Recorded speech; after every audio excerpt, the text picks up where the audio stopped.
स्वागत आप सभी का। स्पेशल रिपोर्ट आप देख रहे हैं और आपके साथ मैं हूं पुनीत। क्या आपके घर में कोई छोटा बच्चा है? अगर हां तो सावधान होना पड़ेगा। वो लोग आ चुके हैं और उनकी शैतानी नजर आपके बच्चे पर हो सकती है। जिस तरह की खबरें इन दिनों मध्य प्रदेश से सामने आ रही हैं, उनसे यह अंदेशा लगाया जा सकता है कि एमपी में बच्चा चोर गैंग एक्टिव हो चुका है।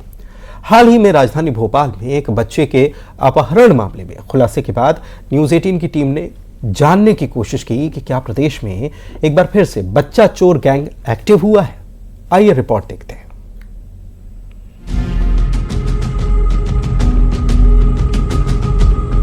सावधान, आपका बच्चा सेफ नहीं है। एमपी में एक्टिव हुआ बच्चा चोर गैंग।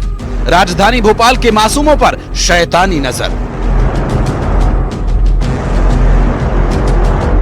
हर साल 30 से ज्यादा बच्चे हो रहे गायब।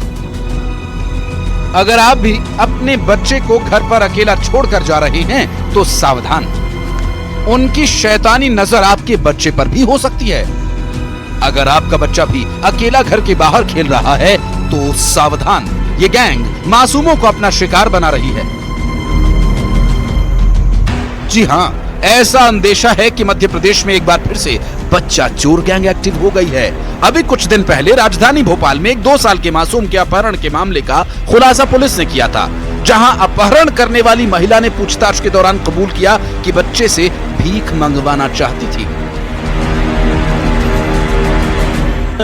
बच्चे को उसने वो पहले से उस पर निगाह रखती थी, ऐसा जानकारी उससे बात करने पर जानकारी लेने में मिली। और उसका उद्देश्य था कि 2 साल का बच्चा है, छोटा बच्चा, वो भी भीख मांगने का काम करती है, तो वो उसको लेके और उसके माध्यम से आगे भविष्य में भीख मंगवाने के लिए मतलब उद्देश्य से उसने उसको अपहरण किया था।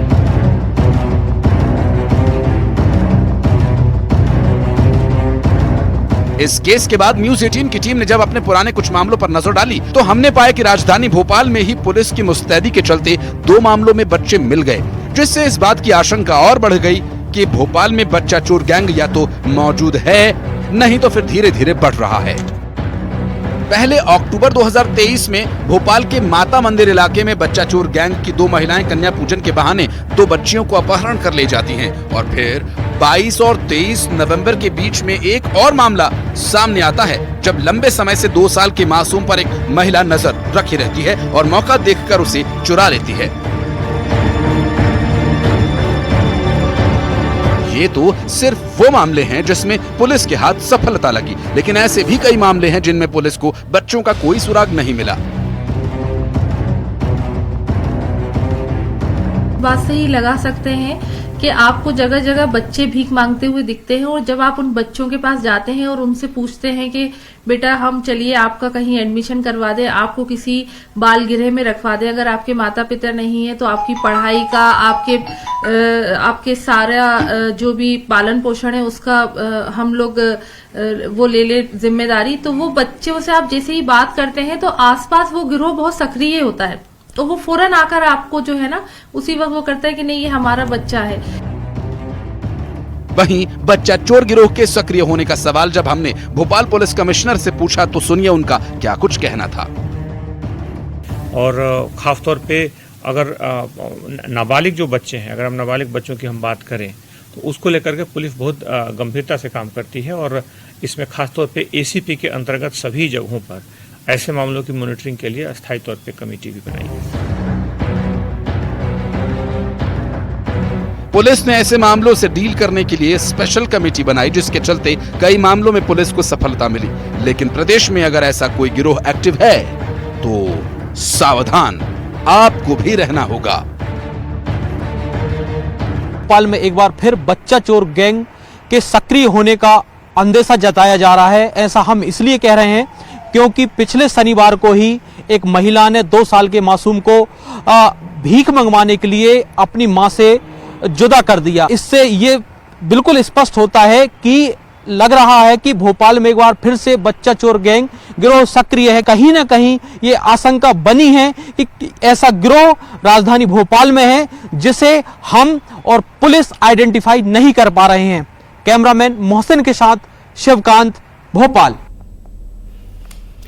अगर ऐसा है तो स्थिति बहुत ज्यादा गंभीर हो जाती है और बच्चों की सुरक्षा को लेकर बड़ी चिंता जाहिर सी बात है कि माता पिता में अब पैदा हो जाएगी। शिवकांत आचार्य हमारे सहयोगी भोपाल से जुड़े हुए हैं। शिवकांत, ये मामले वाकई में चौंकाने वाले हैं, लेकिन साथ ही साथ एक चिंता और भी होती है कि कई बार ऐसे लोगों को पकड़कर बच्चा चोरी के शक में पीट दिया जाता है जो निरपराध होते हैं। तो दोनों चीजों को बैलेंस करना बहुत ज्यादा जरूरी है और पुलिस इस मामले में कार्रवाई कैसे कर रही है? पुनीत, बिल्कुल सही सवाल उठाया आपने कि कई बार ऐसी घटनाएं भी हो जाती हैं कि बच्चा चोर की आशंका के चलते पीट दिया जाता है, जो निरीह होते हैं, जो निरपराध होते हैं।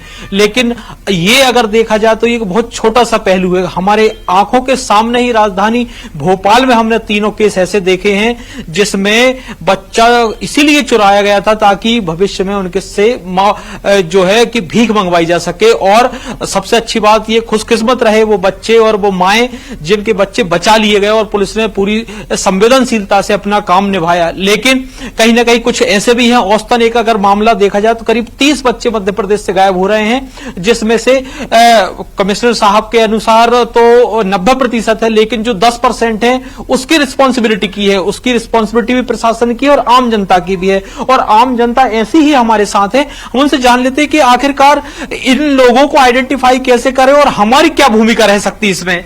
सर, जो आशंका जताई जा रही है कि बच्चा चोर गैंग हो सकता है और नहीं है भी, तो हम कैसे अलर्ट रहे, इसको लेके आप क्या सुझाव देंगे? देखिए, मेरा ये सुझाव ये है कि जो प्रशासन है उसको थोड़ा ध्यान देना चाहिए और जो संबंधित थाना है, जो उस एरिया का जो थाना होता है, वहां पे मिलजुल कर जो समाज सेवी हैं या जो वॉलंटियर्स हैं उनके साथ मिलकर के एक रोका टोकी अभियान चलाना चाहिए, जिससे कि हमें अगर लगता है कि कोई संदिग्ध लग रहा है हमें, तो उसके ऊपर हमें विशेष दृष्टि रखनी चाहिए। और कहीं भी अगर ऐसा लगता है कि ये कहीं कुछ संदिग्ध है तो तुरंत थाने में जाकर के उसको रिपोर्ट करना चाहिए और एक जो हमारी जिम्मेदारी है शासन के प्रति और अपने प्रति, वो हमें निभानी चाहिए। एक चीज और हम देखते हैं राजधानी भोपाल में ही जो सबसे व्यस्ततम चौराहे हैं उन पे कई महिलाएं हैं जो सामान बेचने के बहाने कुछ या भीख मांगने के बहाने चौराहों पर मिलती हैं और उनके गोद में और एक साथ में बच्चे रहते हैं और उनके आप उम्र में अंतर नहीं कर सकते। तो ये भी कहीं ना कहीं इस चीज का आशंका बढ़ाती है। जी बिल्कुल, आपने सही कहा। इस प्रकार की चीजें बहुत ज्यादा हो रही हैं और हम सब लोग फेस करते हैं। जैसे ही हम गाड़ी चौराहे पे रोकते हैं, कई बार ऐसा हम देखते हैं कि जो बच्चा है वो बहुत अच्छे घर का लगता है हमें, तो उस केस में हमें थोड़ा सा चौकन्ना रहना चाहिए और रोका टोकी, जैसे हमने कहा कि रोका टोकी अभियान चलाना चाहिए और तुरंत संबंधित थाने में जाकर के अपनी जो जिम्मेदारियां हैं उसको जरूर निभाना चाहिए। लोगों को सजग रहना चाहिए। साथ और भी है हमारे साथ। समय की कमी है शिवकांत, समय की कमी है, समय की कमी है, लेकिन ये बात बिल्कुल सही है कि लोगों को सजग होना पड़ेगा। और जब आप गाड़ी चौराहे पर रोकते हैं